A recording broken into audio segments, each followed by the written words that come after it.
There's this image that I can't stop thinking about.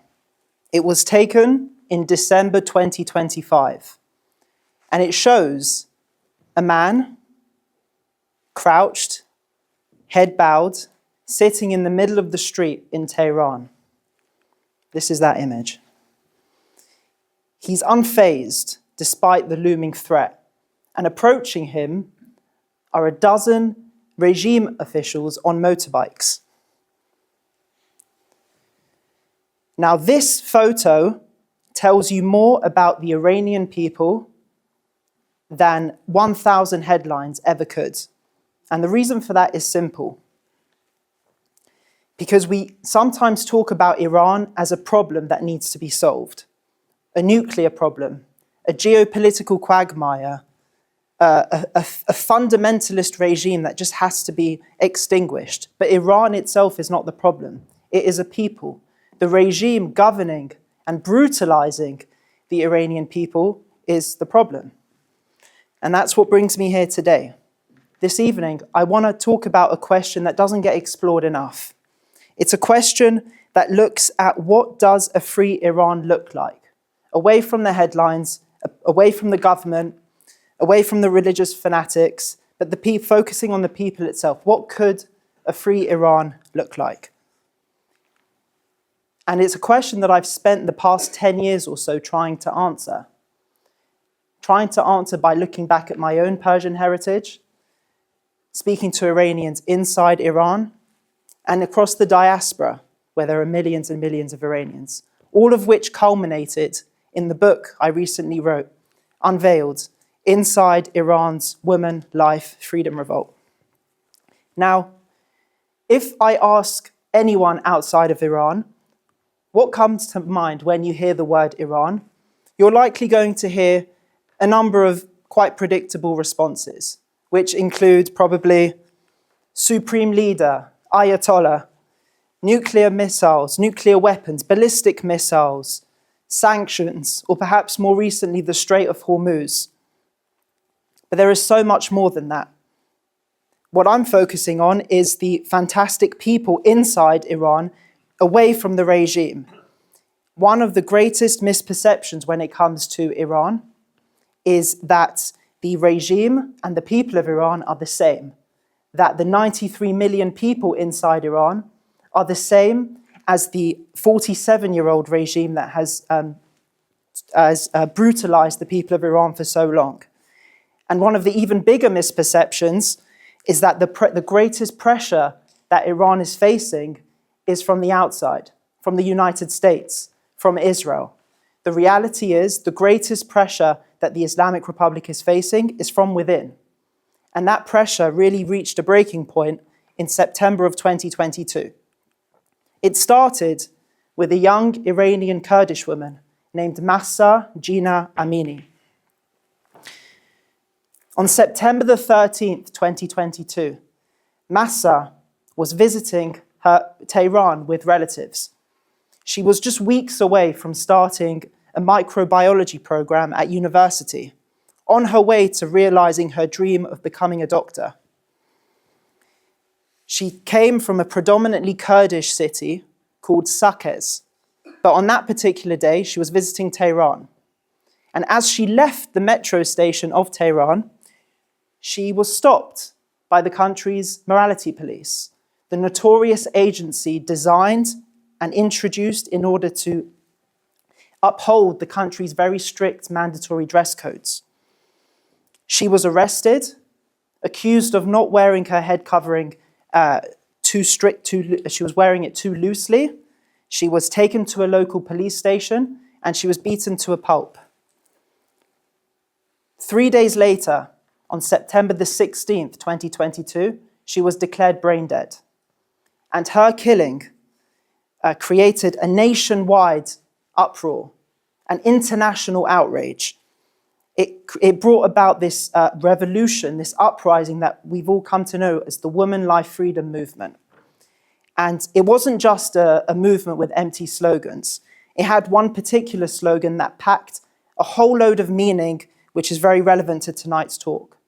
Woman, Life, Freedom. Zan Zandagi Azadi. And behind this slogan, again, wasn't just empty words.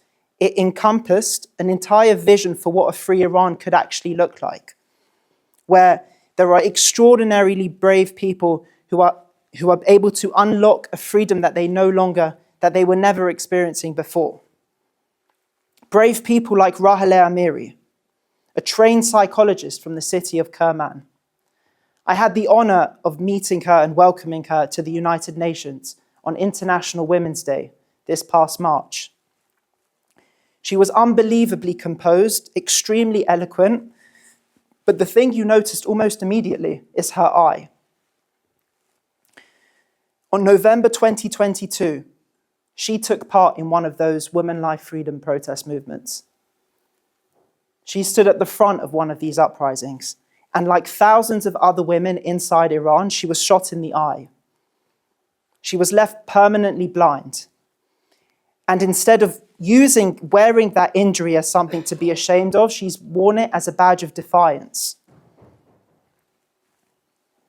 In a free Iran, Rahaleh wouldn't have to use some of her injuries as a tool of defiance. She would just be able to live freely, wholly, unafraid.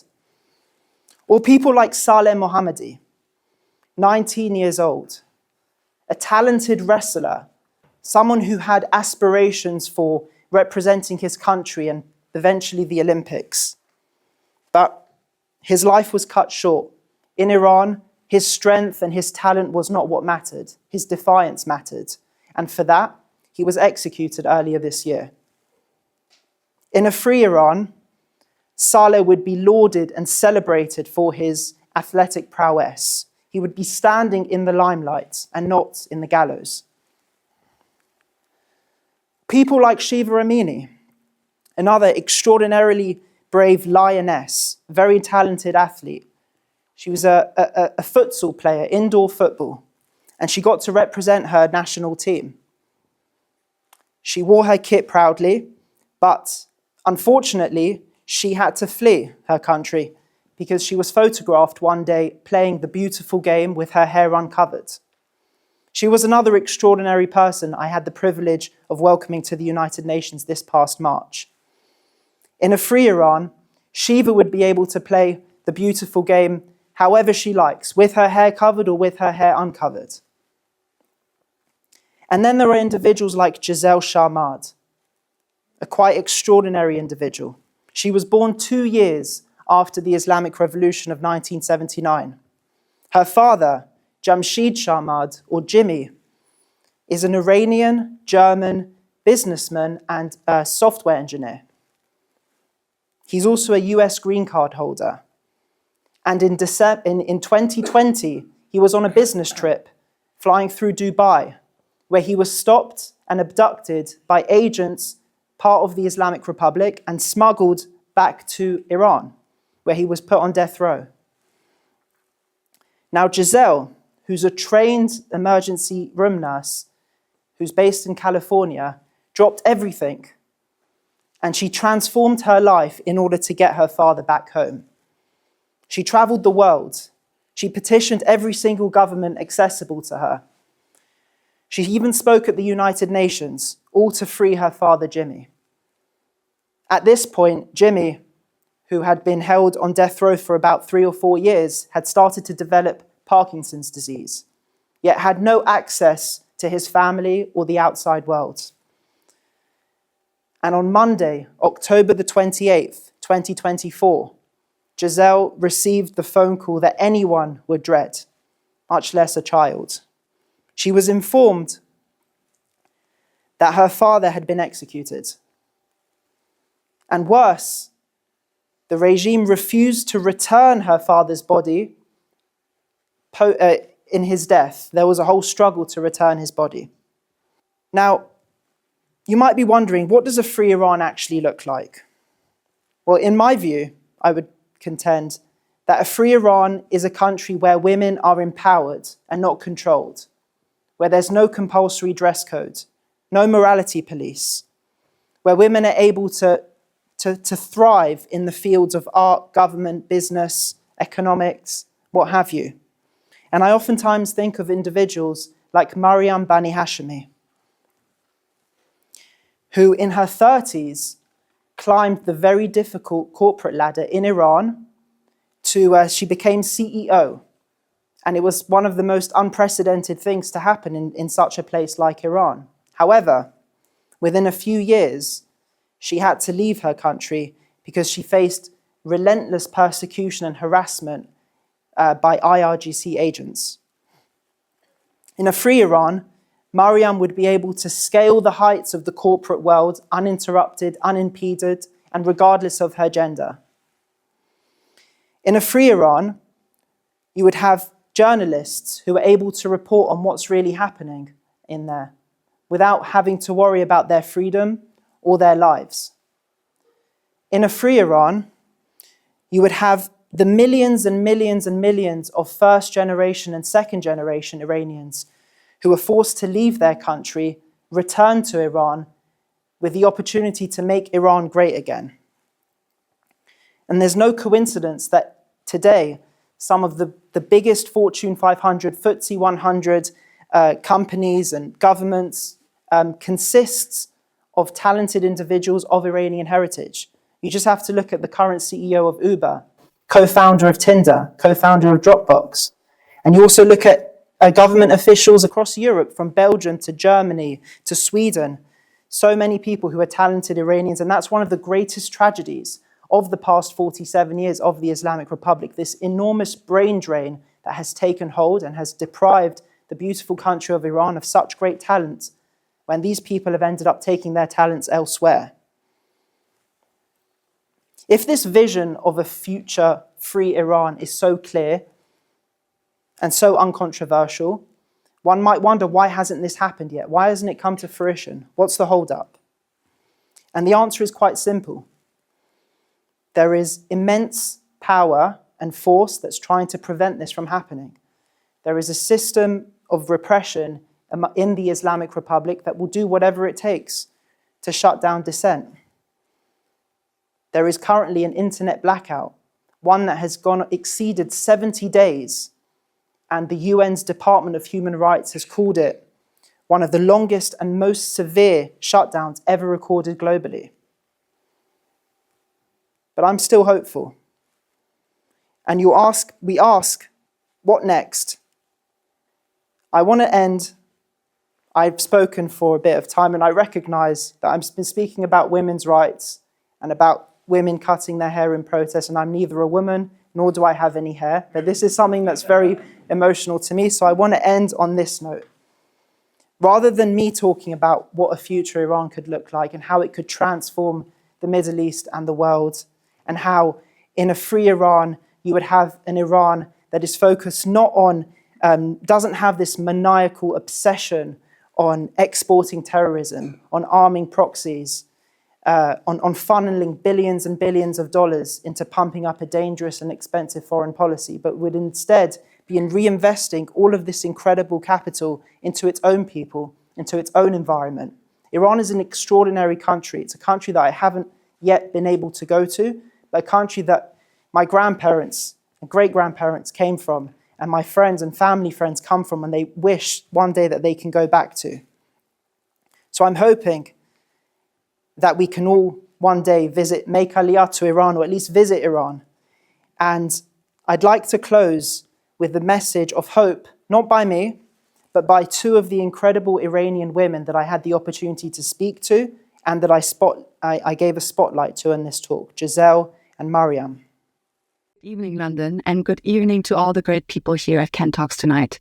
My name is Giselle Sharma. The Islamic Ayatollah regime in Iran kidnapped, tortured, and murdered my own father. Our two people, the Jewish people and the Iranian people, have experienced massacre after massacre by jihadists, and we know this doesn't stop until we stop the jihadists. So the two great diasporas out there, the Jewish diaspora and the Iranian diaspora, have been doing great work. Continue what you're doing to shed light on their darkness, to show truth where they're lying. Because when Iran is free, Iranians and Israelis will be friends again, like we've been for millennia, because no jihadist force can break the bond that has been formed over thousands of years. We will be free again. Good evening, people here at Ken Talks. My name is Maryam Bani Hashemi, an Iranian woman, lived in Iran for 34 years.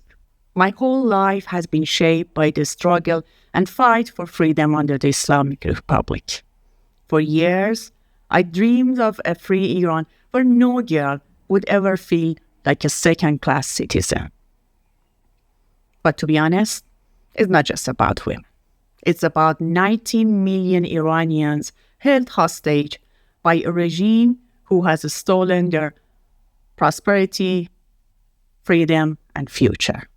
So I dream, I hope, a free Iran which is in peace with the whole world, where there is no kid is forced to chant "Death to Israel, death to UK" every morning before going to the classroom. Please, don't stop talking about Iranian people and their struggles until we all celebrate free Iran. What does a free Iran look like? We've spent about 15 minutes potentially talking about what a free Iran looks like and how it's probably not a matter of if, but when. But there's another question that we should also be talking about, because a free Iran isn't just going to come out of the blue. It's not a passive exercise. And I would suggest that we also explore the question of what is our responsibility? What can we do to help bring about this future? Can we reach out to our friends and colleagues and family relatives of Iranian heritage and ask them about their stories, their lives, the vision that they have for a future Iran, and what we can do to help them? You'll be surprised that there'll be very many tangible things that you can actually do from your specific lines of work, areas of expertise, that do a tremendous amount of good for these Iranian people, so that the free Iran doesn't just emerge on the sidelines with you as a spectator, but where you're an active participant. Thank you.